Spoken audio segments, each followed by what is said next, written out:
Hi, my name is Laura House, and I'm the International Baccalaureate, or IB, coordinator at my school, and I also teach the IB history course. So I teach at Kenmore West High School, which is in Kenmore, New York, or Buffalo, New York, right outside of Buffalo. And I've had a lot of work working with extended essay students. I work with our extended essay coordinator and our librarian, and I've read a lot of extended essays in history. So I want to talk to you a little bit today about the extended essay in history, and particularly Criterion A. Criterion A is called Focus and Method. And so on the IB rubric for the historical extended essay, that's worth up to 6 points. And that's kind of significant. So you want to make sure when you do your history extended essay that you get as many of those 6 points as you can get. So let's spend a little time today talking about Criterion A on the rubric, Focus and Method. And the way I look at that, the way I see that is that there's really two big aspects to that. So I'll talk about each one and give you a little bit of detail and some examples of questions if I can throw those out. So the first aspect of Criterion A, Focus and Method, to me, the first big aspect would be choosing a really good question, choosing an appropriate question, and communicating that clearly. So we'll talk about that for a minute, and then the second part is the methodology of the research. But if we're sticking first with choosing a really good question, an appropriate question, here's a couple of tips.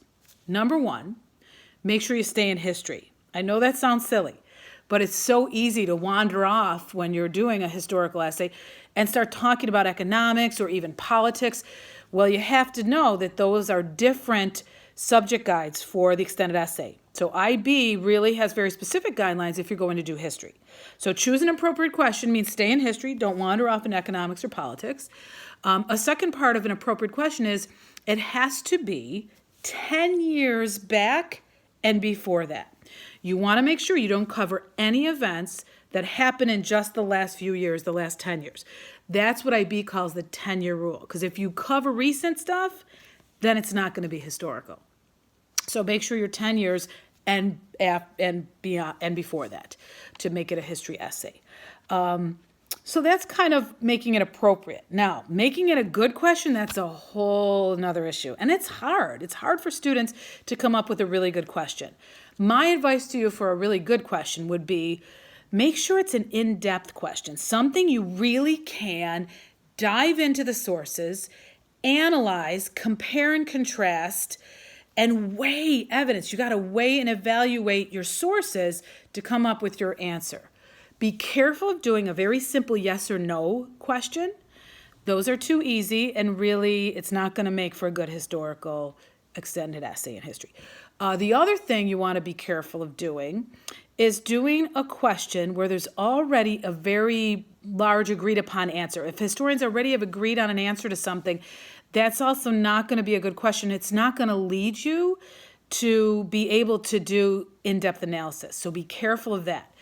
If I had to come up with an example of that, I would say, a student might want to work on what were the causes of World War I. Well, to be honest with you, it's not that that's wrong. It's probably good to spend time looking at the causes of World War I, but the truth is, you could look those up in any world history textbook. The truth is, many historians have a pretty good set of causes that they all kind of agree on. They might have different opinions and feelings about them, but they agree on the set of causes to World War I. So instead of that, you might better spend your time on a particular aspect of World War I.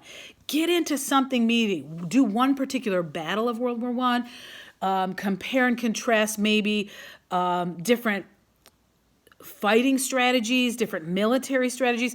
You'd have to really get specific with something on World War I. But just doing the causes of World War I might not be the best question. Let me throw out one more example to you. Another example, if a student wanted to do work on, say, how was the Holocaust a violation of human rights? Or how did the victims of the camps during the Holocaust, was that really, to what extent was that a violation of human rights? Well, to be honest with you, again many historians would agree that's definitely a violation of human rights. You might better spend your time looking at a specific aspect of life in the camps, comparing and contrasting one group's experience or men's experience versus women's experience in the camps, or even looking specifically at something in Nazi policy. How did Nazi policy evolve over the course of the war to create what we know of as the camps and the Holocaust? Might be a little meatier than doing, was it a human rights violation? So you got to be careful of doing questions that are too basic, questions that are yes or no. You really want to make your question meaty and something you can weigh and analyze evidence. Communicate your question clearly.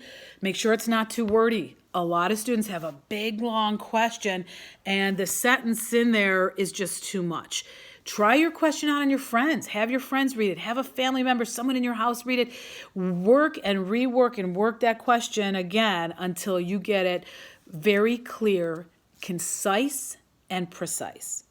That's kind of hard to do, but that's what I would advise you to do.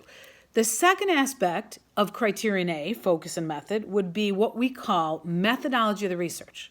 Now, this can get a little tricky. I think it's hard for high school students to understand what methodology means.